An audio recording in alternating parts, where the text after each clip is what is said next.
Well, let's see if I'm live. Hi, here I am. So it's about time to start. I can go. Hi, this is Elo Jones, and I'm going to be talking with you today about cooperative community schools. And the outline for my talk you can find at cogitoergoarmo.com. I'm going to take these out because I don't need them right now. And if you scroll down, I think it's about the third one down. Hi George, hi Frederick, hi everybody. Glad to be with you. Again, the outline for this talk is posted at cogitoergoarmo.com. If you have any questions, you can reach me at elojones.com. Okay, let's go. What are our goals when we talk about a community school? Well, it's about educating our children in a way that doesn't cause them to be indoctrinated with slavish statist ideas, of course. I'll be fiddling around here. So how did I get involved in this, and how did this all come about? When my husband and I were young parents with young children, we looked at some schools in the neighborhood, and we looked at some daycares, opportunities, and we kept shaking our head and saying, no, we can't do that to these two brilliant little kids. Let's see what else we can do. So we kept looking and talking with people, and we found a cooperative Montessori school that was run by the people who had their children there, basically, and had banded together and rebuilt this old mansion, actually, in Milwaukee, Wisconsin, and put it together and created this marvelous Montessori school. It was about a quarter of a block of land, and they had put in all kinds of the usual Montessori things. And so that's where our two children started school. And they thrived there. They did so well. When it was time for them to go into regular school, we started looking around at the public schools with their chain link fences and the teachers who had dead eyes. I don't know any other way to put it, but there was no life in those teachers. They were part of a union. They were there to put in their hours. I think they would have been just as happy working at American Motors, which was still going on, so that tells you how long ago this was. And we said, no, we can't do that. So we looked further, and we lived in a community that was a very mixed race community because we were a mixed race couple. So we were looking in schools that were largely minority schools. They were black, Hispanic, some white, some recent immigrants. And we realized that already, and this was 35 years ago, there wasn't really good education. There wasn't the focus on good education for minorities then. Now, of course, it's spread to everybody. People don't realize that it's been going on a long time. And the first experiments, of course, were with minorities to see how little could be provided. Unfortunately, most people don't realize this, but how little could be provided while still, sucking as much tax dollars out of the community as they could. So we kept looking around and talking with people, and we found a school which had been started, was just really getting up and going in a lot of ways, called Harambe, which was at St. Elizabeth Church, which was our parish church, and or became our parish church. But the school was in the old abandoned Catholic school building, marvelous old building built by great German craftsmen and woodworkers, back in, I think, 1887 or something, with beautiful woodwork and lovely building, but needed a lot of maintenance and upkeep. But we said, okay, we'll do this. We'll make the commitment here to be part of this community and to take part in these schools, because we saw the promise of it. We saw children who were happy with eager, open, shining faces. We saw teachers who were enthusiastic and committed, even though they were making half of what teachers were making in public schools. But there we also found public school teachers who had left and gone to work at this community school. And as we began to know more people, We found other community schools that were either formed or being formed, Bruce Guadalupe, Malcolm X. Now remember, these were schools largely located in minority communities. And these weren't minority groups asking for government funding. They weren't asking for assistance. They weren't marching. They weren't protesting. They just said, okay, we cannot put up with, we will not abide what government is doing, having long known what government does to people, since they have been suffering from it for literally hundreds of years in this nation. So quietly, inobtrusively, cooperatively, and voluntarily, these people were coming together, forming community schools, getting good educations for their children, really good educations for their children, and committing themselves as members of the community and as parents, bringing their entire families into this situation and providing not only a good education for their children and for other children in the community, but creating a sense of community through voluntary cooperation. So that's what we found, that's what we discovered, that's what we became part of as young parents with small children who needed a good place to go to school, who needed a good education. We weren't in a position to homeschool at the time, we were both working. So what were the goals? What were the goals of that school? And I served on that board and served on some other boards and still serve as a trustee for some other community schools. And these are pretty much the goals we articulated. Provide a quality, freedom-oriented education for your children and your grandchildren and beyond.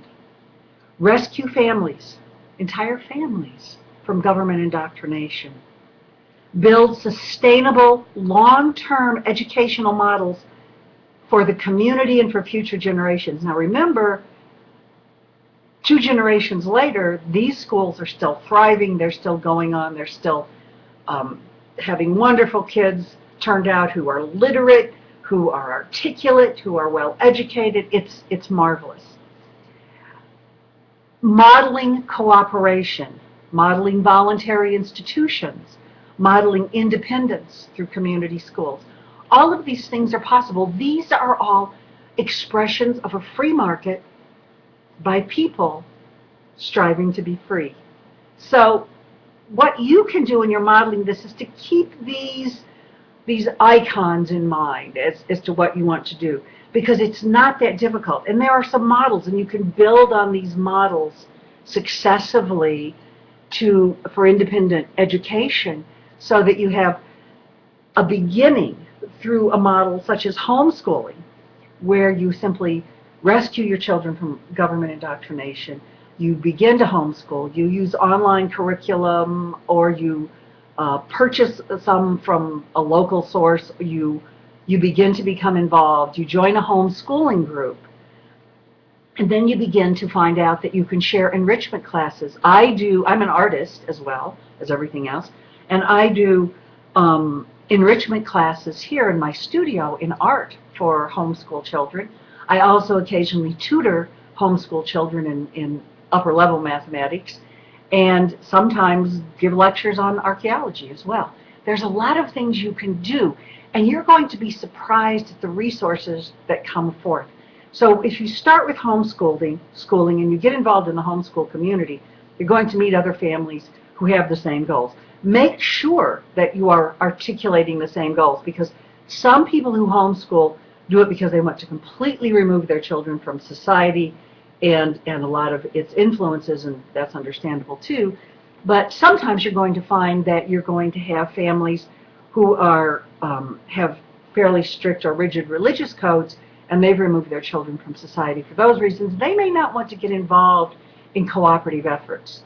Okay, that's their choice, but offer them to everyone. So you can offer, as I said, art classes with an artist in the artist studio, where you may take four families together and all of their children go for these enrichment courses. This gives you an opportunity to talk about how nice it is to have that available, and then you can begin to talk about the opportunities for advancing and expanding shared curricula. Excuse me. So I would say that's a beginning, and some of you probably already are homeschooling. and you probably know other people who are homeschooling, begin to work on those voluntary cooperative relationships that can build. You may find that you can have shared schooling with several families in your community where you have provide them with well-rounded educational opportunities. Maybe 4 families go together and somebody has a dad who's a mathematician and an engineer who's willing to take one day off from work to teach a class in mathematics and engineering. And nobody says you have to have an hour class and then go to the next subject. Take a day and devote it every week to mathematics and engineering or whatever is available for a certain period of time, say 2 or 3 months. Maybe this person is willing to take a leave of absence and do an intensive 5 days a week in this subject for 2 weeks. What a gift to have that available for all of these children. Invite other homeschool families to bring their children, or even better yet, rotate where you have it at different homes, so that nobody is burdened, and so that maybe some of the homeschool parents can get a day off or a week off from what they're doing during the day of teaching their children. We found that that worked really well when we were working on homeschool models later on. Now, when you have a group and you're ready to sit down and talk about, wow, we could probably start our own voluntary community school, which you can do, of course, and you could do that with as little as 3 or 4 families. You may find that you're looking for a single classroom setting that's not in someone's home, because in some places, the government, in its wisdom, has placed restrictions on educating other people's children in your home or your children in other people's homes without passing all kinds of code requirements. So, what can you do about that? Well, some places you may find opportunities would be if you have a church community as well. Even if they don't have an educational building, they may have a room within the church that they're willing to set aside for classes every day of the week, and in return, the parents of the children using that one-room schoolhouse that's inside of a church could offer to clean the building or pick up 50% of the cost of the utilities.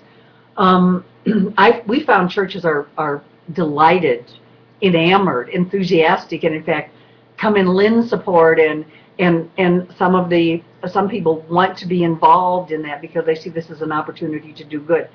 You will be surprised once you decide to pursue this goal how many people step forth to help, how much resources fall in your lap, how much support you find from the community and from other parents. So it's easy to make this happen because it's such a good thing. People want to be involved. So those are some models, excuse me, you can begin with. I have seen cooperative community schools that have more or less taken over a church in several instances, sometimes on reservations, sometimes in inner city communities, and sometimes just in rural communities, where people were until that time being forced to bus their children for maybe an hour and a half twice a day to get to a school, and on gravel roads in Montana sometimes. So they would find a local church building that was used and maybe had a small congregation, and go in and say, Father Patrick or Reverend so-and-so, we want to start a community school. Can you find out if we can use this building for our schoolhouse during the week? We'll accommodate if they have, some churches, small churches have noon mass on Wednesdays or something. Find a way to accommodate that. Maybe that's your field day that you take the children out to do something outside. Who knows? So you have 3 or 4 families coming together, creating this community school in this small church building, we'll say, because that's usually one of the easiest facilities to gain cooperation. And you need to figure out how to do it. How are you going to find money if they need money?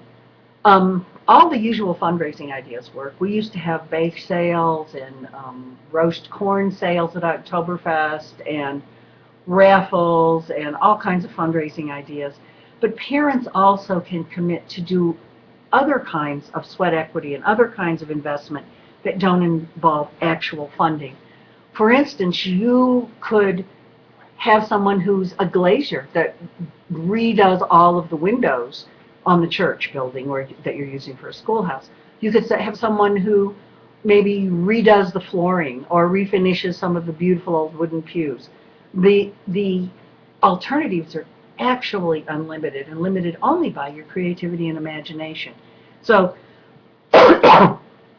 find ways to use these models for the way you will do it. You'll imagine things I've never thought of. You'll become creative in ways I can't imagine. So use these opportunities as you're building this structure. Strategies for getting this going, again, begin by homeschooling. This is the traditional historic means of educating one's children.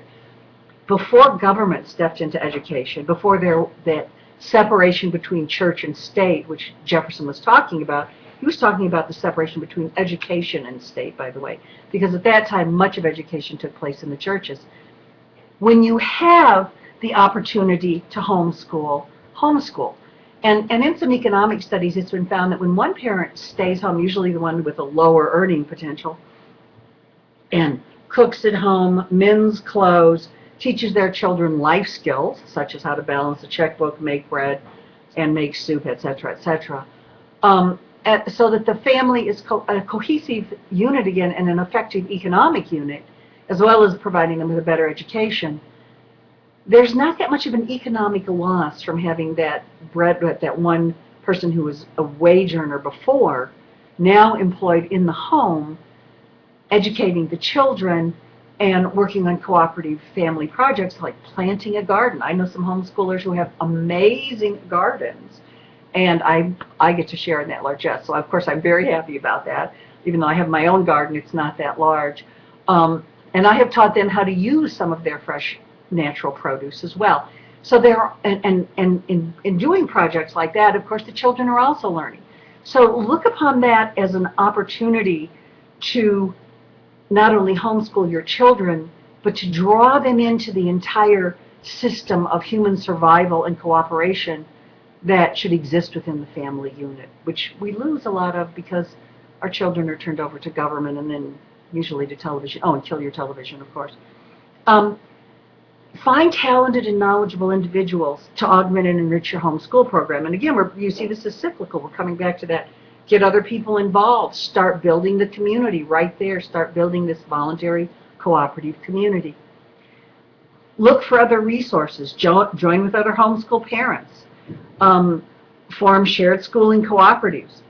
Then begin to recruit new families to join your effort. Talk to your friends. Talk to friends you see at church, when you go to take your children to soccer practice, wherever you have the opportunity, say, and people will notice that your children are these shining-faced, bright-eyed, enthusiastic, alert children who can be incredibly conversational with adults because they haven't been taught to be subservient, obsequious, and obedient to authority as they're taught in government schools. And they'll say, wow, your kids are awesome. You can say, thank you. We homeschool. We want our children to have independent individual minds and to be able to think for themselves and perform critical thinking. Now, they may not know what you mean, and they may look at you with a perplexed look. This is your opportunity to explain the difference between government indoctrination and educating a mind. And there's been a lot written on that, so I'm not going to go into it here, and you can find resources online. But that's how you begin to recruit other families. Just make sure that everyone is clear about the commitment that is involved in homeschooling. Invite them to come and visit your homeschool program that you have with your children. Invite them to bring their children for a day or two. You may decide, as one friend did, that you really don't want these children in your homeschool community that's growing into this voluntary school because their children are really out of hand and have already become very destructive, or for any number of reasons. They may fit better somewhere else. Part of a voluntary cooperative community means that you also have freedom of association. So use that to choose families with whom you can cooperate, whether it's within your religious group or your political group or whatever it is. I hope you have no political group, by the way. Then start with that one-room school, ramp up your efforts, find that church with unused rooms during the week and enlist the church to sponsor your school. Sometimes they're very enthusiastic about doing this. Church populations are aging. There are people who have a lot of money, sometimes retired people, that is disposable income, that they'd be happy to contribute significantly to helping to purchase books, to giving you their magnificent library, for instance. We just halved our library here and gave it to some homeschoolers, so they now have all the great books and that sort of thing, because we realized we had either read them or probably never would. And we had other books we wanted to accumulate, and quite frankly, our library was stuffed, so we had to do something. So this was a great opportunity for us as well. Ramp up your efforts to find a community center for unused space if you need to. Look for something like that. And work on creating, always keep in your mind that you want to create this community school that is voluntary, cooperative, and sustainable beyond the time that you are going to be utilizing it. You can stay on their board of trustees. You can make a commitment to go in once a year and wash all the windows. You can make a commitment to be a reading coach in the kindergarten or first or second or third grade classes, if they have classes split up that way. And any number of things that you can do. You can go in and give concerts if that's where your talents lie. This gives you an opportunity to be involved in something that is sustainable. And I think we all know that any institution, any organization that's based on coercion isn't going to be sustainable. And that's another point we're proving with these voluntary cooperative community schools, is that they can become sustainable over literally hundreds of years. When you look at some of the friend schools that were founded before this country was a nation, that are voluntary cooperative schools, they're not only continuing, they're thriving. There's one friend school in downtown New York. I have a friend who teaches there, and I visited there a few times. And it was built before New York was a big city. Their main building was built, and it's a small two-story kind of brick building, which is a little bit like a church because they used it as, it was also a meeting place. But it's still there, and it has been there since 1732, I think. And so this is what we want to build. And even though we may not focus on that, if we're doing this correctly, if we're building something that's sustainable because it's not based on coercion, because it's based on cooperation, voluntary association, and voluntary provisions for the institution, it will sustain itself. People will be drawn to it because it is voluntary. So look to do that. And remember, when you're looking at your model characteristics, that you want something that's sustainable, that's non-coercive, that has voluntary association, voluntary cooperation, and then from there, that has this independent education, you can go on and model this the way you want to, for your individual community, for the people with whom you're working, to implant within it, to inoculate within it as many of your own principles and ideas as you can. Excuse me.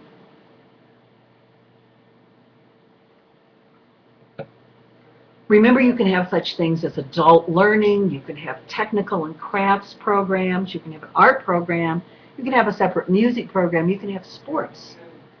You can have, I taught paper making, for instance, and then printmaking with the paper we made. I did this staggered series in my studio for children. Don't overlook all these different opportunities you have. You can plant a community school garden and help bring fresh vegetables in for the lunch program if you have one. You can completely avoid government funding. You can limit your interaction with government. They may require that you get a license and submit reports a couple of times a year. Okay, you can do that because your goal here is not to have confrontations with the government.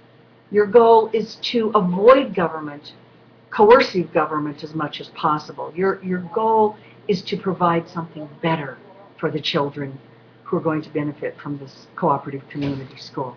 So build a model based on cooperation, voluntary association, minimal or no government involvement, no power structure, okay? We rotated board members every 6 months. Everybody came to all the board meetings because they were entirely open, but we didn't want to build a power structure. We had a headmistress, and her contract was renewed every year, all the time my children were there, because she was really a great person. And teachers had contracts, and sometimes they were for 1 year, and sometimes they were for 3 years. And sometimes the teachers didn't care if they had a contract or not. Build on a high level of commitment of time and energy from all the families, and that includes repairs, maintenance, cleaning, fundraising, volunteer time at the school or classroom.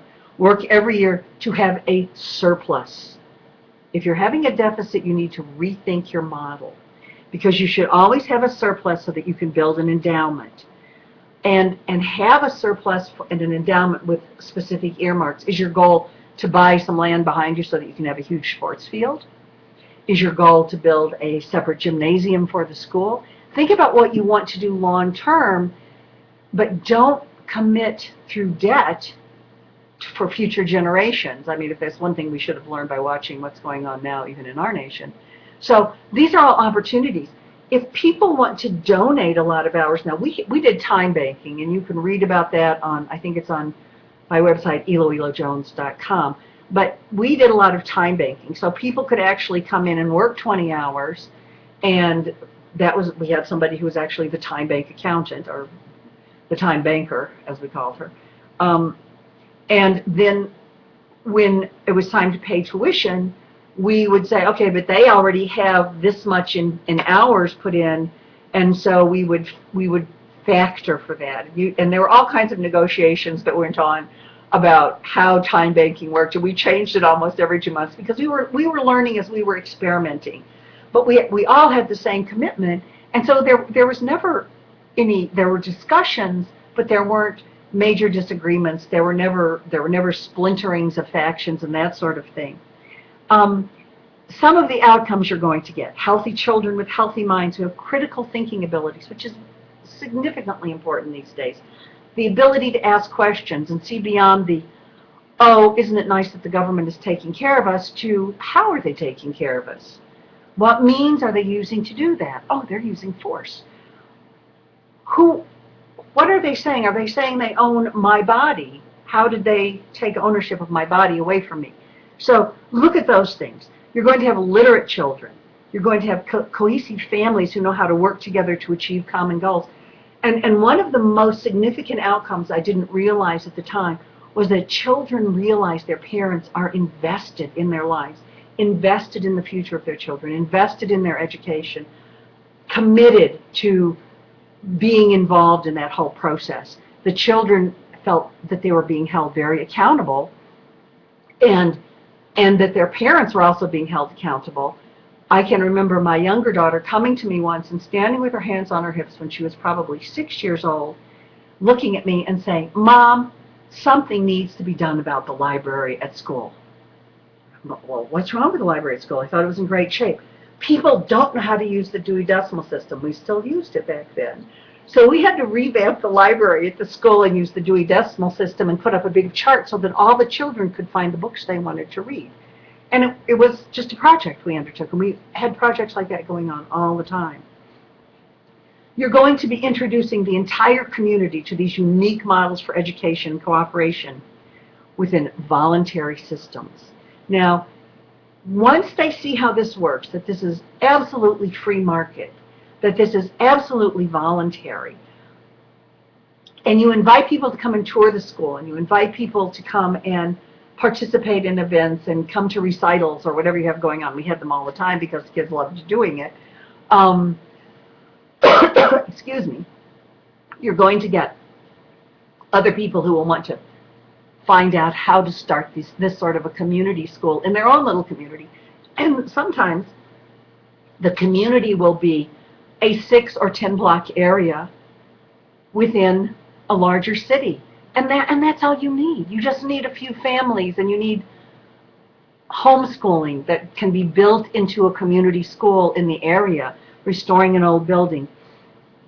You're going to have this cooperative concept going on, and the opportunity to express how voluntary cooperation can work to counterbalance the model that most people are familiar with in government schools.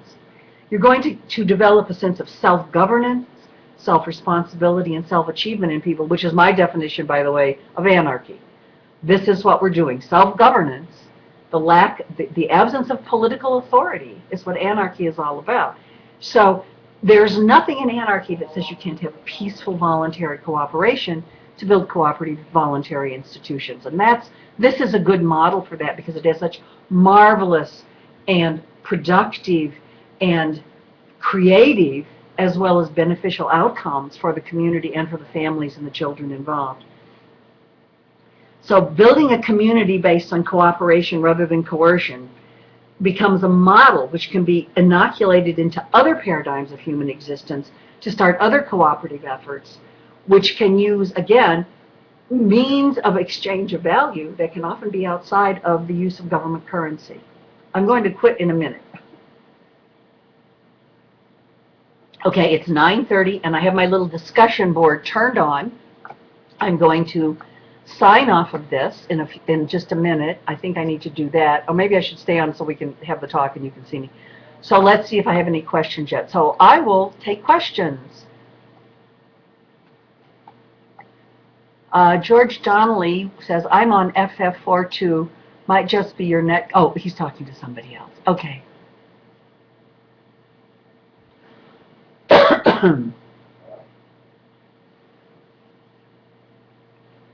All right, I've posted on the chat the link to the outline for this, which is on, again, at cogitoergoarmo.com. If you have any questions and you haven't been able to get them posted now, you can reach me at Ilo, I-L-O, at iloilojones.com, and I'll be happy to answer your questions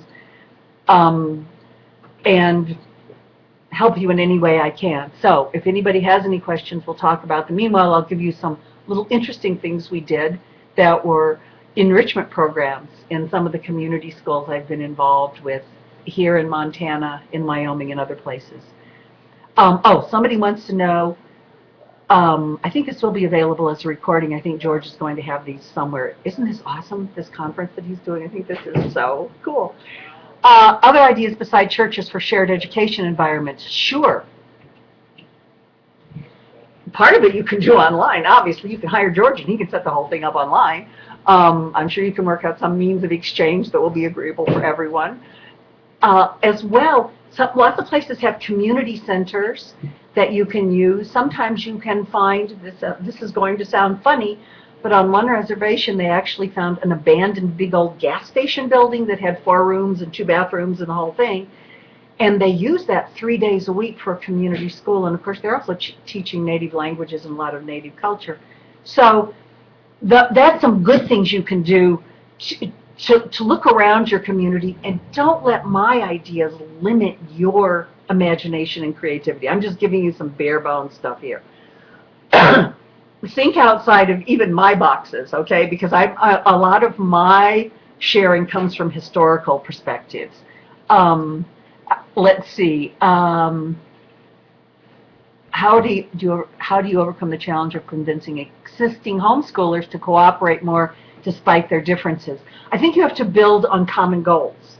We always had differences. We had differences in a lot of things, but we had common goals, and we actually had those on posters a few places in the school building, and we articulated those to each other. Okay, but does doing this way, is that contradictory to our common goals, or can it augment our common goals? Is it just a broader opportunity than perhaps we've thought of before? Okay, somebody said, okay, good. Books that I recommend. I didn't recommend any books yet, and I would suggest, and I can't really think of any that I could recommend right now, other than, of course, Gatto's books on the dumbing down of America, et cetera, et cetera. He gives you a lot of reasons not to use public schools. There are some books on homeschooling, generally on homeschooling, and a lot of those concepts are applicable as well for community schools. But I would recommend to you who are interested in this that you write the books.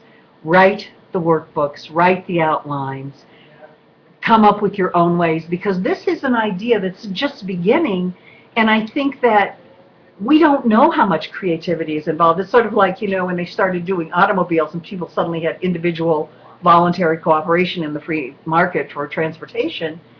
Let's see what we can create. There are a lot of schools in the Chicago area. Marva Collins started one. I can't remember, it's something Academy, and when I was at Heartland Institute, we did some work with her and did some work on developing models there. But look around, see what you can find, see what develops almost organically as you're doing this. Don't tie yourself into a rigid model. Don't tie yourself into a rigid structure. Think of the possibilities. One of the things I want to do sometime is take a group of children, and I've done this for a week, but I haven't ever done it for this length of time. I'd like to take a group of children, say 6 to 12 children, and go into the mountains on the border of the prairie and teach them how to forage for food and how to survive in the wilderness for a month or even longer on their own when they're still fairly young, so that by the time they get to Knowles, which is down in Wyoming, or Outward Bound or something, they are really ready. A virtual school space. I think that's the time is coming. There is a lot of interference. Kevin wants to know, he says there's government interfering with families' right to homeschool. There is educational legal defense fund for homeschoolers. It exists. It's online. You can go there. I know they have a case right now where some people moved. I just heard about this last night. Somebody called me. They moved. They didn't get their paperwork changed in time. They went in, as soon as they found out, they went in to change the paperwork.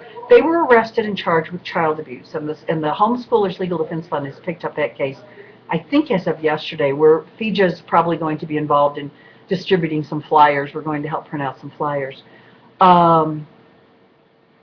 There are some boarding schools, and Josh Carter asks about Summerhill.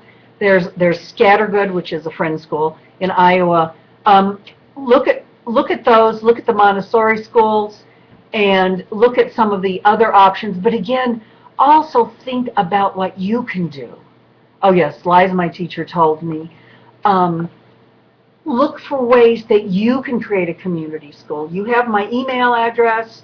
You can reach me through FIJA, which is a group I work with on informing all of you, by the way, that you should serve as a juror, register to vote, but don't vote, okay, or do what I do, which I always write in none of the above, and then make yourself eligible to be in a jury pool so that you can serve on juries and simply refuse to find anybody guilty for laws that are, I mean, obviously they're guilty if they've done something that's heinous, but if there's no victim, and even if they're accused of doing something heinous, it doesn't always mean they did these days. Prosecutors are very abusive. But you use that opportunity to nullify or veto bad laws. That's why we have common law juries. It's interesting, nobody knows this. It is the ultimate power of the people. It lies with the jury. And go to fija.org and read about that. Let's see. I see any new comments on here to which I haven't responded yet. I don't see any, but I'll keep talking. So we had these jazz musicians that performed at this nightclub, and one of the jazz musicians was the dad of 2 of the children who went to our school. So they not only came in and gave concerts, fundraising concerts for us, but they also came in and taught progressive jazz music as a augmenting curricula for what we had going on in the school, where all the children had to learn to read music and play piano and do that sort of thing. We had these people who came in and taught drumming and how to play the trombone and all these awesome things. And so after about 2 years, the kids had their own progressive jazz band, and they gave their own concerts at the school. They loved giving concerts. They loved putting on plays. There was something every week, and it would be like 50 cents for the family to get in or something. But they were fundraisers. We didn't make a lot of money, but we made enough. So anyway, just think about the things that you can do like that. You may have somebody who will make quilts for raffles, or make pottery, or some other kind of art, or some other skill. So I just want you to remember that I'm giving you a limited perspective from my own experience and my own work in creating voluntary cooperative community schools. Don't let that limit you. Think of ways that you can do this that I hope have advances and more technological opportunities that are way beyond anything I've talked about today. But keep in mind what your model needs to be. Make it that sustainable model. And even if you think you're going broke, please don't succumb to the siren call of government funding or vouchers or anything like that. Stay as independent as you can. When it's a choice between being involved with government and not being involved with government, always choose not being involved with government. Joe asks, what do you do in community schooling when there is a deficiency in an area such as none of the families know anyone that knows much about economics? Not that economics would be an issue in this community ever. Well, economics can be an issue. Joe, if you'll contact me, we can talk about that. And just remember that homeschooling can evolve into cooperative community schooling in many different ways. So if you have homeschooling going on, and you know other homeschoolers, even if they live 5 miles away or 10 miles away, it may still be possible to have cooperative activities one day a week. Get together for music and art, perhaps. Get together for language classes and just have an intensive full day of learning Spanish, learning French, learning Greek or Latin. All of these things are going on among homeschooling families. Don't overlook these opportunities. Excuse me. Okay, are there any more questions? Anything else I can help anybody to see? Again, the outline for my discussion today is at cogitoergoarmo.com. Scroll down, I think it's the third or fourth entry there. If you have any questions and you're watching this later on at some other time, just feel free to contact me. And Joe wants to know, to Joe. Oh, yeah. Well, when I taught, they said, if you have an experienced teacher, he could just pick up textbooks and teacher guides, learn the subject, and then teach it from the text. Same what school teachers do, really. Yes, I've done that. I've gone in and substituted in community schools and even for homeschooling classes where I might have had the text 2 hours before it was time to do that. And children have the ability to learn a great deal even if we're crummy teachers. And you must know that because they're automatic learning machines. We all are if we keep our minds open and we don't allow ourselves to be turned into, petrified paradigms of status reactionary cant. Excuse me for saying that, but that's part of what happens in government schools. Tutoring at home, having shared tutors, Jefferson shared tutors. George said I could go to the 55-minute mark if I wanted to. Thank you. Okay. I'm sure I can. I've talked a little bit about FIJA, and that can also, we do a lot of education, FIJA does a lot of education with homeschoolers and community schools because we find it's fertile ground for working on training minds about their independence. It is about igniting their passions and communicating the right body of information, yes, because once children become curious, and you allow them to be curious and ask questions, and you show them how they can get, sorry, somebody was here, but they're gone, and you can show them how they can learn to answer their own questions and become self-sufficient. You show them how to use the internet. You show them how to use encyclopedias. You show them how to use the great books and other resources that are available to them. You show them how to make their own paintbrushes so they can do art.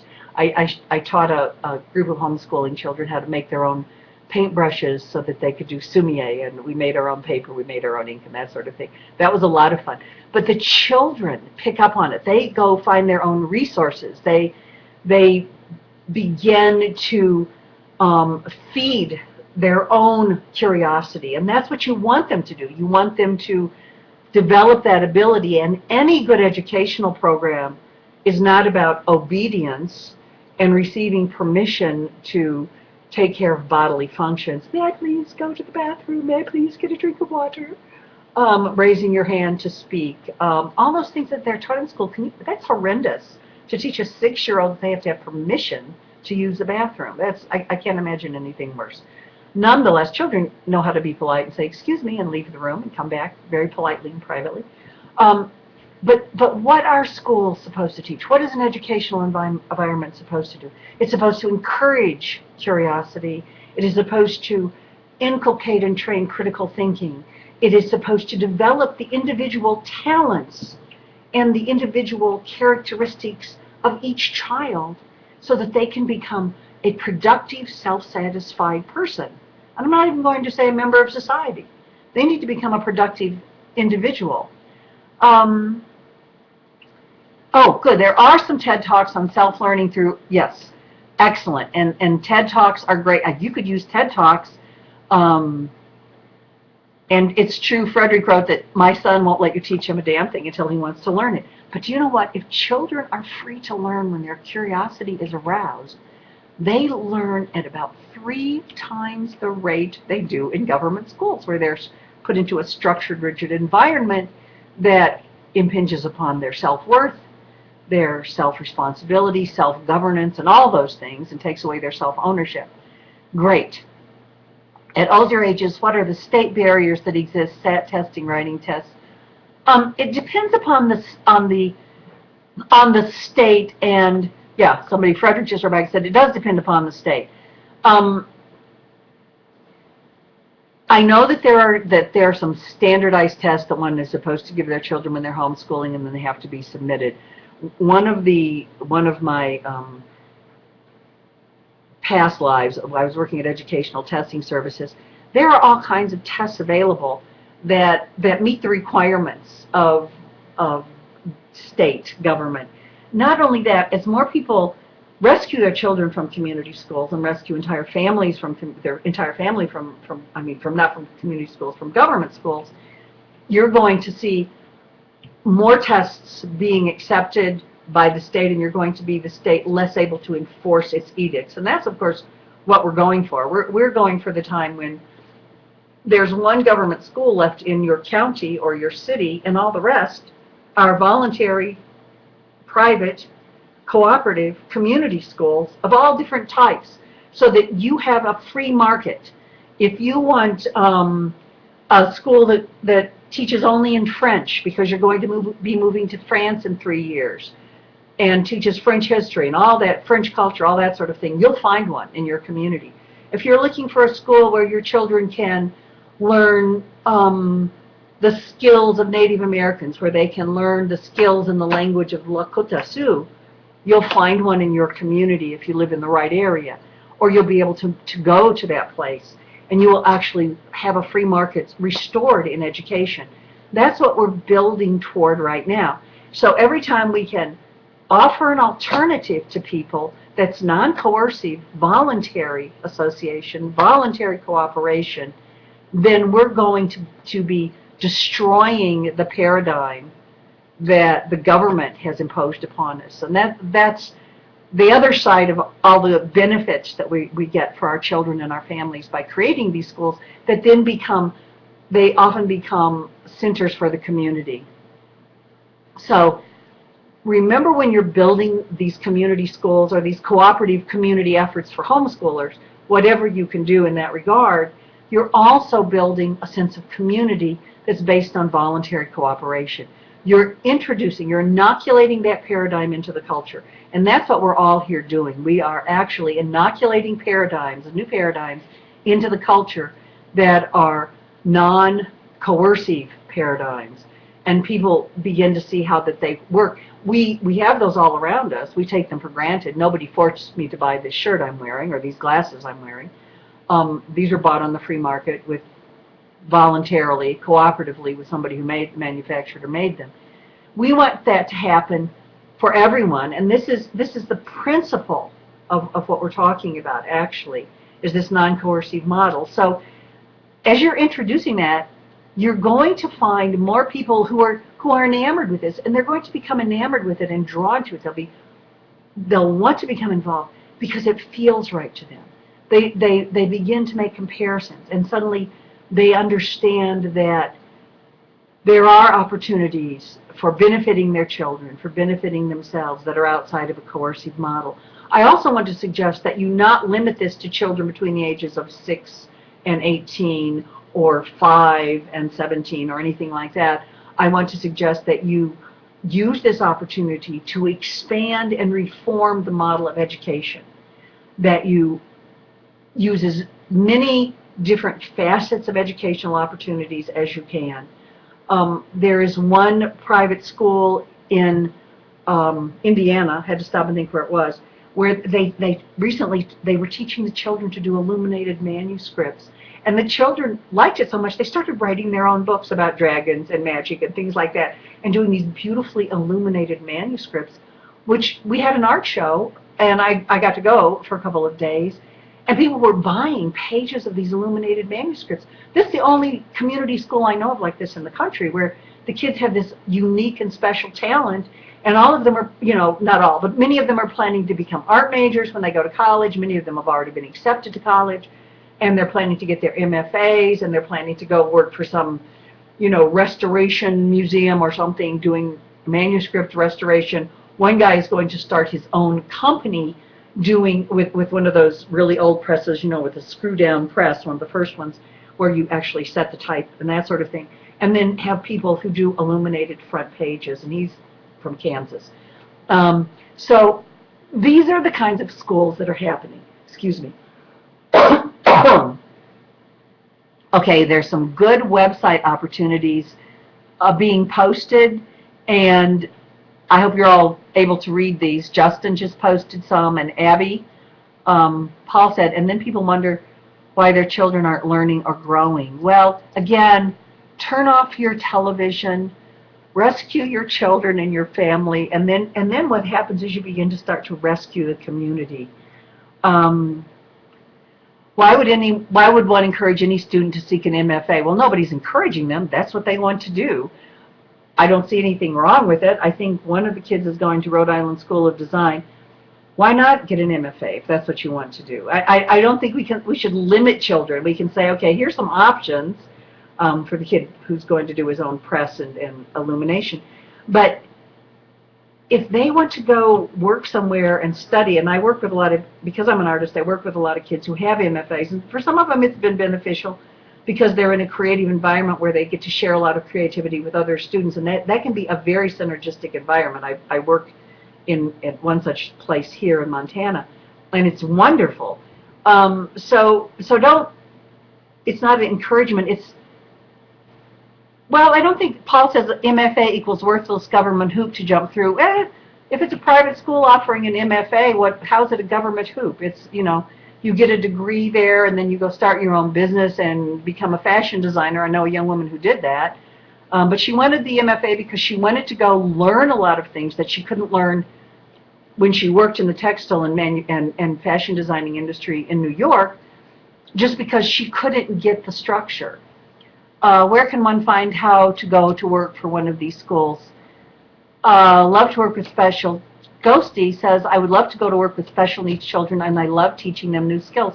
I would look online for private schools that cater to special needs children. A lot of them, unfortunately, get all their funding from the government, and they get quite a bit of funding, and they're pretty addicted to it. So you may have to look quite a bit to find a school like that, but I would encourage you to do so.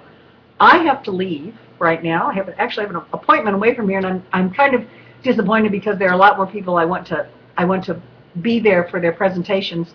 Some of them I'll be back to hear. Again, if you have any questions, if you'd like to follow up with anything I've talked about during my presentation, whether it's juries, community schools, homeschooling, any of those things, or art, or math, I'm at Ilo, I-L-O, at iloilojones.com, and let me know what you can do. We also have a foundation. Sometimes we can find ways to give a little assistance to some groups who want to start community schools. Thank you so much for being here. I appreciated all of your thoughtful questions, and looking forward to doing this whenever George decides to do it again. Thank you, George, so much. Bye.